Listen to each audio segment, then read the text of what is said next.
We're just 2 days away from Razorback football kicking off against Cincinnati. And on today's podcast, we're going to break down some of the things that I would like to see the Razorbacks do and not do in their first game against the Bearcats. Also, I want to discuss a really stupid SEC rule that's going to be in place this year, which I'm sure is going to screw over a lot of teams, especially Arkansas.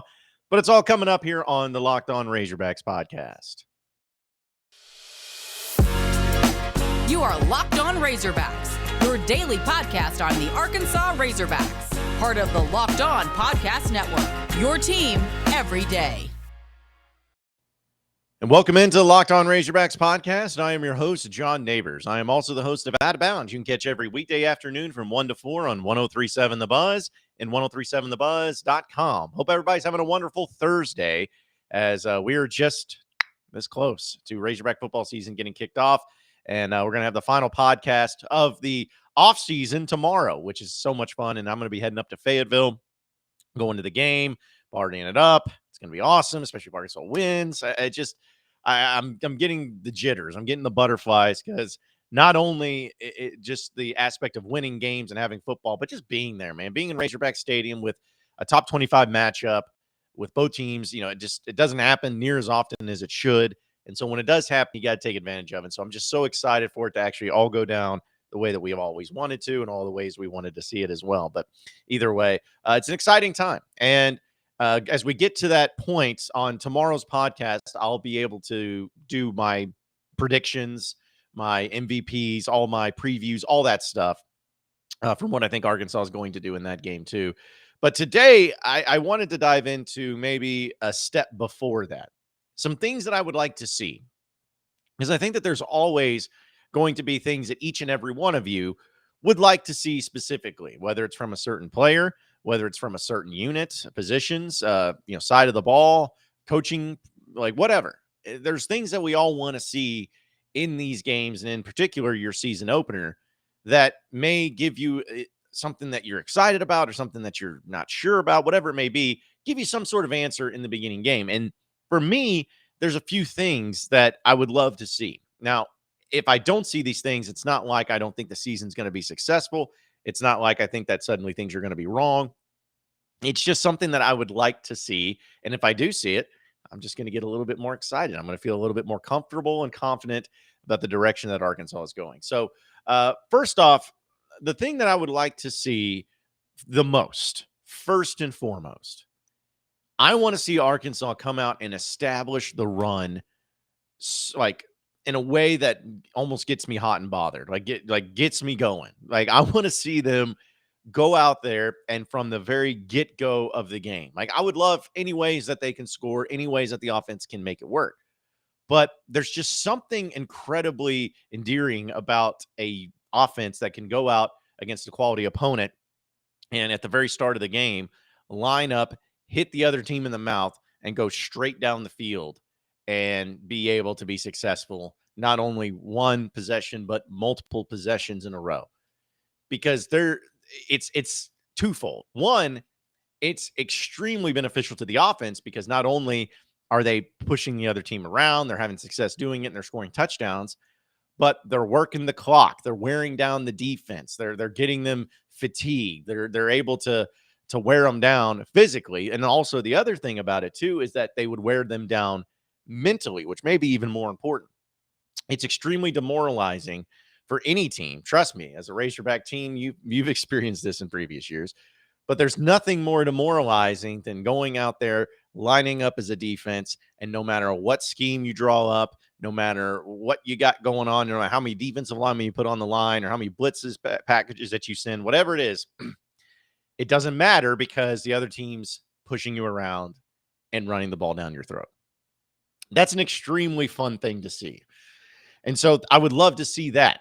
Like, I would love to see if Arkansas, because if they do that in the beginning, hold on to your butts. It's going to be a long day for Cincinnati if they can establish that run. And they got the running backs to do it. They got KJ Jefferson as a quarterback to do it. And they have the offensive line that's able to do it. Can they do that, though? I think so. But I also want to respect Cincinnati. I want to respect them in the way of that they could offer some pushback, on that defensive line. They got some experience there. So, but if Arkansas is able to do that effectively from the very beginning of the game, not only am I going to feel good about the game, but I'm going to feel good about the season and going forward. Another thing I'd really like to see is Jalen Catalon defensively. Just go out there and be Jalen Catalon that we saw in 2020. Last year, not only was he out for the majority of the year, but he was dealing with injury even in the games that he was there, and he just didn't seem himself.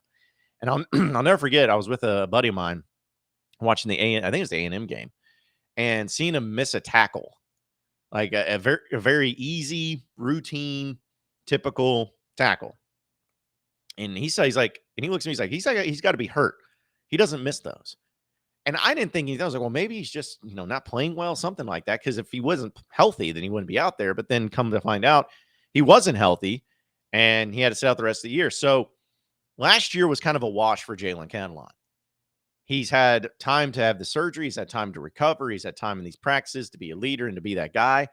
And I just really want him to come out swinging in this game. Not only being able to make big plays with some tackles, but maybe get an interception because he's really good at being a ball hawk, finding ways to get to the turnovers there. I want to see him out there tackling. I want to see him out there, showcasing that all-American ability that we all know that he has and that he has shown previously.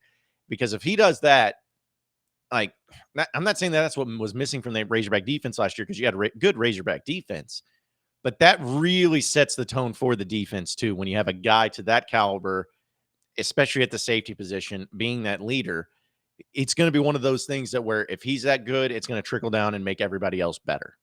It's going to make quarterbacks want to throw away from him. It's going to make wide receivers think twice about trying to go over the middle against him. Like, his presence being out there alone is going to be a great enough to where it can affect games in various ways as well. So I would love to see him come out and really perform at the highest level. Another thing I'd love to see, and this is more of the mystery part of it too, is I'd love to see the pressure on the quarterback. Like, Arkansas's defense last year did so many things well, and there was a team where in some games, and some of the big games even, the defense is what kept the team in the game. Like A&M, that game, the defense won you that game. LSU, the defense won you that game. Like, there were times where that happened, and you needed to rely on them to be able to help you out. I think that this year the defense can be better, but since there's so much mystery on that defensive line, even last year they didn't do a very good job of rushing the passer. Can they do that this year? We've heard that Drew Sanders is a guy that can get after the quarterback. We've heard that some of the guys on the outside can get after the quarterback. Jashad Stewart's one of those guys that has looked good in practices, but as good as it's looked in practice, I want to see it. Like, I want to see pressure on the quarterback, because there is nothing more infuriating, especially as a defense, and especially if you're a Razorback fan, than when you're out there, you're watching your team play, and the cornerbacks are doing a great job of covering the wide receivers. The safeties are doing a great job staying in their zones. You got the linebackers, whether it's a quarterback spy or whatever, they're in their positions and they're doing what they need to do. But you have 4 or 5, maybe even sometimes 6 guys rushing the passer, and nobody comes close to him. And he just sits back there, waits, boom, finds a guy wide open. Like, there's nothing more infuriating than that. So I'd love to see some sort of pressure. And I think that it would be a nice deal in this game, because Cincinnati has a really good and experienced offensive line. So in the fact that they have that, it'll be a good test. It'll be a good measuring stick to show where this team is at. If they struggle to rush the passer against Cincinnati, they're probably going to struggle in a lot of the games this year. But if they get after the quarterback, if they get after him and they make it tough on him, they put a lot of pressure on him, I think that those are the things that'll probably give you a lot of confidence that this team will be able to do it in other SEC games as well. So those are a few things. I'd also like to see just some small details, but it's kind of meaningless. I want to see the kickoff go out of bounds, or not out of bounds, not to go out of bounds, go into the end zone consistently. I want to see that. It may seem like a small minor thing, but we know, was it Calvaruso from last year? He was the kickoff specialist. He's transferred out and went to Wisconsin. He kicked them off consistently into the end zone. Will this new guy, or will it be Cam Little out there kicking off? We don't know exactly who's going to be it just yet, but whoever it is, get it to the end zone consistently. That's what I want to see. Like, stuff like that I want to see. I want to see penalties limited. I don't want to see a bunch of players lining up in a bad formation on special teams. That was something that frustrated me And all of us so many times is like, why is it consistently are they lining up offsides or lining up in the wrong position on special teams or on punt return or punts or whatever, and it ended up being a penalty? Like, that's extremely frustrating, and I'm hoping that that's cleared up and fixed. So, like, those are the small details I want to see as well. And you know, I also would just love to see a good start. And that's what it comes down to, a good start. I want to see a good start. Last year, you did not have a good start against Rice. You were down at halftime, but you came back and won, which was great. But I want to see a good start. I want to see that this team is not letting the pressure or the jitters get to them. They just go out and take care of business. And if they do that, it's full go. I can't wait for the rest of the season to continue to play out. BetOnline.net is your number one source for all of your pro and college football betting needs and sports info this season. Find all the latest football league developments, game matchups, news, and podcasts, including this year's opening week games at BetOnline, which is also your continued source for all of your sport wagering information, including live betting, esports, and scores. The fastest and easiest way to check in all your favorite sports and events, including MLB, MMA, boxing, and golf. So head to the website today or use your mobile device to learn more about the trends and actions at BetOnline, where the game starts. You are Locked On Razorbacks, your daily podcast on the Arkansas Razorbacks, part of the Locked On Podcast Network, your team every day. Okay, so I know that we're really all in game week, and I'm almost getting to the point where I'm like, man, I'm just grasping at straws here of trying to figure out, like, all right, what's other angles I can take on things, which, I'm saying that tongue in cheek. Obviously, I could talk about the Razorbacks and talk about the game week all day long, but there are some things though that I do want to address, or I do want to talk about, and something that came out yesterday that really just boiled my nuggets. And I hate SEC officiating, as we all do. We're Razorback fans. We hate it. And we hate officiating in general in college football in a lot of aspects. Now, there are some things that I like that like the rules in college football are compared to the NFL. Like, I like the fact that you only need 1 foot inbounds to catch a ball. Like, I like that fact. I like the fact that the overtime rules are so much better, even though they changed them. I don't like them as much, but the overtime rules are so much better in college football. I still don't understand why anyone prefers NFL overtime. But there are some things about college football that I prefer. But the thing is let's be honest. When it comes to defense, when it comes to targeting, when it comes to defenseless players and all that nonsense, it's dumb. Like, it's just too black and white. It's where you either miss the tackle or don't tackle as hard, or if you do tackle in a certain way in a bang play in the heat of a moment, you get ejected and your team loses you for the rest of the game. I hate that. I absolutely hate that. And it just seems like they're not doing enough to make that better. Well, I saw that this rule came out and was officially announced from the NCAA, and the SEC officiating Twitter account retweeted this. And it is called Rule 2-27-14-A. Defenseless player. We all know about defenseless player, but in this case, it's a defenseless player who is the passer. Article 14. A defenseless player is one who, because of their physical position and focus of concentration, is especially vulnerable to injury. When in question, a player is defenseless. Examples of defenseless players include, but are not limited to, a player in the act of or just after throwing a pass. This includes a player in a passing posture with focus downfield.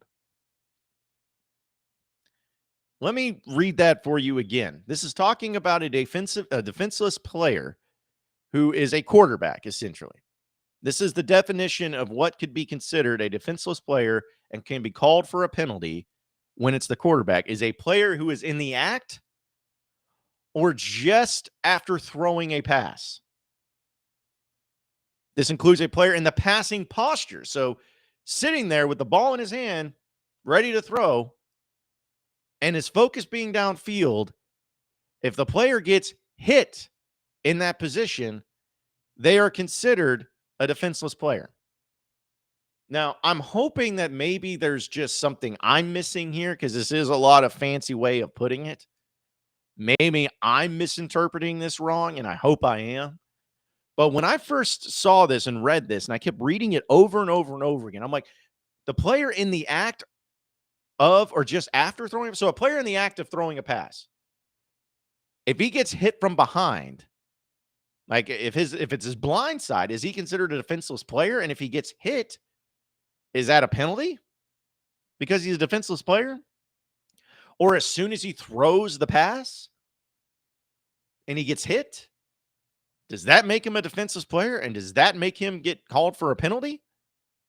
Basically, where he's in the passing posture and his focus is downfield, if he gets hit where he doesn't see the edge rusher coming, that's considered to be a defenseless player. No. No. No. Again, I hope I'm wrong. I hope that I am misinterpreting this. And if I am, please let me know because I am stupid. And sometimes I get too riled up about stupid things like this, especially when it comes to officiating. But there is no way in God's green earth that we can have it to where if a quarterback gets hit on his blind side, that is stupid movie made after this whole name because of how important the blind side is. Because if a quarterback gets hit there could be a fumble. They're not focused. They don't see it coming. And it's an integral part of the game. If that is considered to be a defenseless player where he gets called for a penalty, I'm meaning the defensive end, the linebacker, whoever hits him, I'm out. Like that has to change. That cannot be the case. And I cannot wait. I cannot wait for when this happens in college football and it ends up being monumental in a game.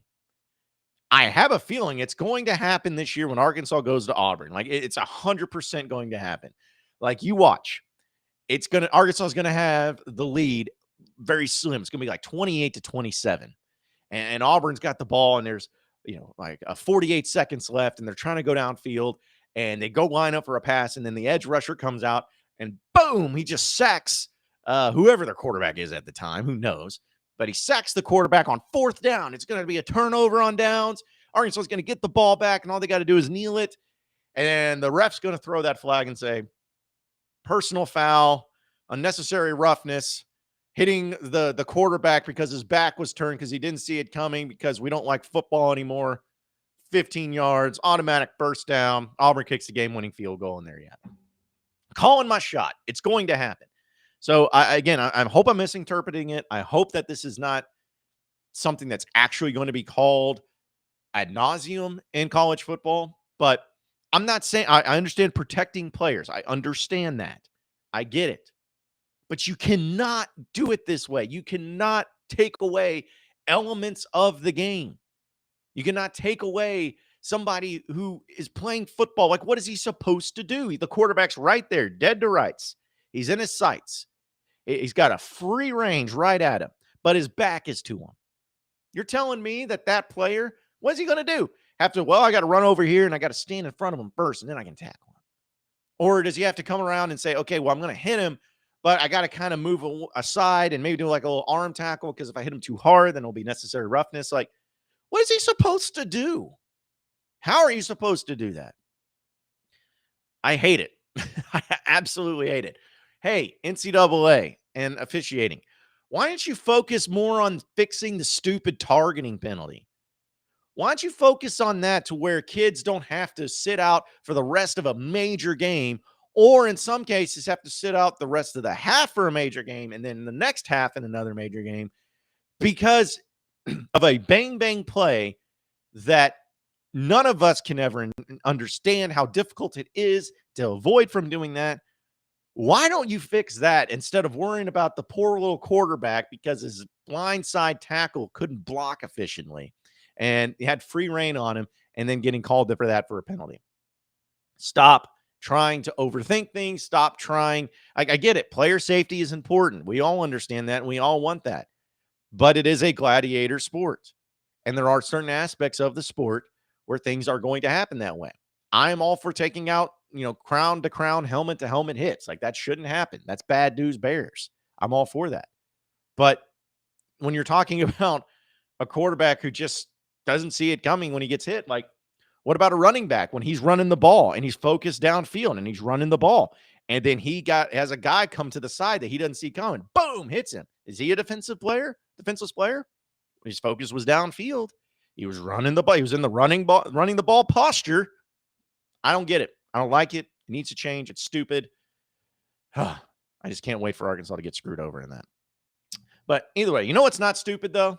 And you know what's not going to screw you over? Brady Industries. Attention, all cleaning and food service professionals. Brady Industries has been pioneering the way products and solutions have been delivered to you, the cleaning and food service community, since 1947. Brady is new to the Arkansas community, and as of 2019, and the company has decades of experience serving more than 25,000 customers all over the country. And there's only one guy in the entire world that you need to call to take care of all of your food service and janitorial needs. His name is Aaron Smith. Razorback fan, great guy, know him personally. He's definitely going to get you taken care of. From cleaning, chemicals, to food service and amenity products, Aaron at Brady Industries has all the things that you need. Aaron takes pride in providing exceptional value and service to his customers and offers expertise and innovative solutions to meet even the highest and toughest challenges. So call Aaron today, and he'll help you get the best value for your facility and your food service budget. And you can call Aaron Smith at Brady Industries, 501-424-8837. Or you can visit supplies.bradyindustries.com to browse all that they have to offer. But really, just give my guy Aaron a call. Great Razorback fan, great guy, and we always want to help out fellow Arkansans and fellow Razorback fans. Call him at 501-424-8837. And if you mention that you heard him on the Locked On Razorbacks podcast, he's going to give you a great deal. He's going to take an additional 15% off. So call my guy Aaron Smith over at Brady Industries. You are Locked On Razorbacks, your daily podcast on the Arkansas Razorbacks, part of the Locked On Podcast Network, your team every day. All right, so in our final segment of the Locked On Razorbacks podcast, there's football tonight. I'm so excited about it too. Like actual good football, quality football, teams that are going to be really interesting, and see how it goes for them, especially with the SEC and games like Tennessee and Ball State. It's good to see them. And am I expecting anything like Ball State to upset Tennessee? No, but it would be kind of funny if they did. But you have that game. You have Oklahoma State and Central Michigan. Wake Forest is playing VMI. Ooh. But Pittsburgh and West Virginia could be a pretty good game. Pittsburgh's 17th in the country, and that's a big rivalry between them. So who knows? Maybe that could end up being a pretty good game too. But either way, it will be good to see them play. You got Purdue and Penn State. That's another game tonight that normally would have been in a really good position and possibly a top 25 matchup, but alas, it's not. You also have Missouri tonight against Louisiana Tech. And, all right, Arizona State plays as well. Like, there's a few games going on tonight that are going to be really fascinating. Here's my thing, because I just thought about these teams that are playing from the SEC tonight. I actually really like Tennessee this year.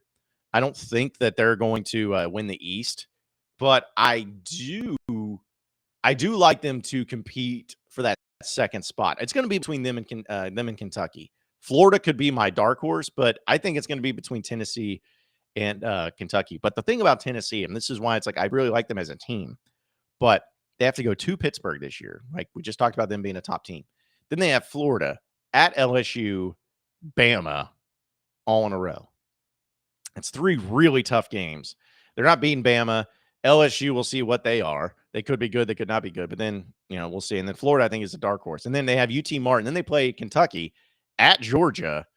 And then they end the season pretty easy with Missouri, South Carolina, and Vanderbilt. So I just think it's a really tough schedule for them, and especially with their Eastern opponents. Ends up being Bama and LSU. Not exactly ideal, but I like their chances to do, 8-4, 9-3, something like that. I think that's absolutely possible. But Missouri, on the other hand, I don't like Missouri, as you all know. I hate Eli Drinkwitz. That guy's a goober. But I think that this year, like I was looking at their schedule. Of course, they play in the SEC East. And there are two West teams, as Arkansas, of course, and Auburn. But they have Louisiana Tech. They play at Kansas State, Abilene Christian, then at Auburn. They get Georgia at home, at Florida, Vanderbilt at home, at South Carolina, Kentucky at home, at Tennessee, New Mexico State, and then Arkansas at home too. So they have, like, without a doubt, probably one of the easiest schedules you could have by being in the East. Like, in that non-conference schedule, I don't know what that is. At Kansas State? Come on now. But either way, it must be nice to have some of those games on the schedule. But I don't think Missouri's going to be any good. I think that here's the thing, they'll probably go 7-5, but it's not because they're good, but because their schedule's so easy. Like, Louisiana Tech's horrible. They'll win that game. They could beat Kansas State. Who knows about that one. Abilene Christian. I mean, their SEC games will probably beat Vanderbilt. Maybe. I don't know. Vanderbilt could be interesting. I don't know. I'm trying to talk now. I may be talking my way into looking at Missouri's schedule. They could go 1-7, just depending on how these teams go out there. But anyways, I just really root against Missouri, and I really hope they lose every single game. And I'm totally fine with that if that ends up happening. Appreciate everybody listening into the Locked On Razorbacks podcast. Be sure to like and subscribe to the podcast on iTunes or on Google Play. You can also get after me on Twitter at BuzzJohnNabors for any questions, comments, concerns that you may have. We'll keep it going from there. Same podcast time, same podcast channel tomorrow afternoon. Have a great day, everybody. We will see you then.